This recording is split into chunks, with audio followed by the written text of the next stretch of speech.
दूध पियवनी भात खियवनी तन में तेल लगवनी होत फजीर रोज राजा मलमल के नहवनी।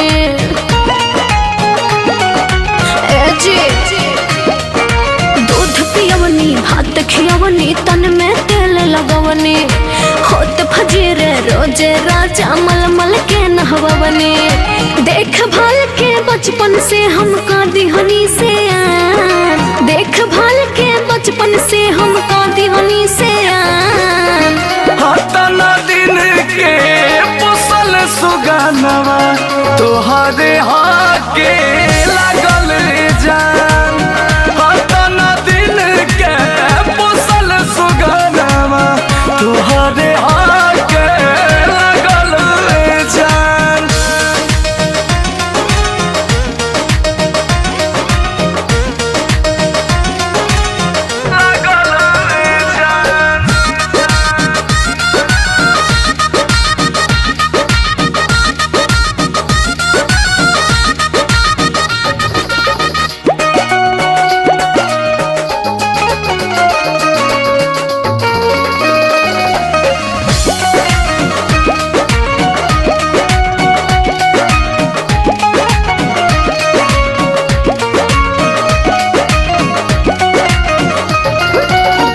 चाहे एकरा के छुए नहीं दिहिला ना तो एकर तबीयत खराब हो जाए।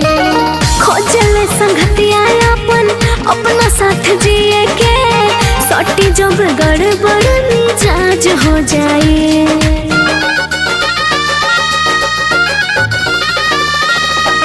सब चाहे एकरा के छुए नहीं दिहिला ना तो एकर तबीयत खराब हो जाए। खोजले संगतिया अपना साथ जिए के सटी जब गड़बड़ मिजाज हो जाए। बचैले गइलू ए जान ठीके कइलू हो एही से आज दिलवा में ढुकिए गइलू हो।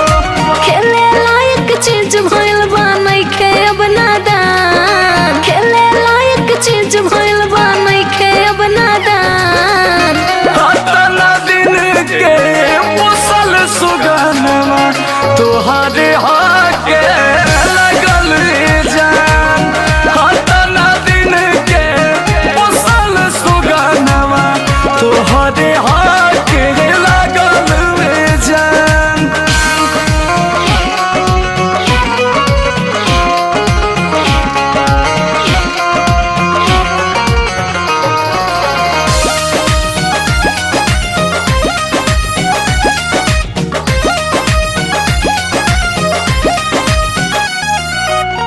बोले लेना सुने लेना अखियां से ही देखे ले ठेके जब कुछ महसूस करी। तहरे से बिया मिलता जुलता हमरो ई सुगनिया हो सुगना के आज मन खुश करी।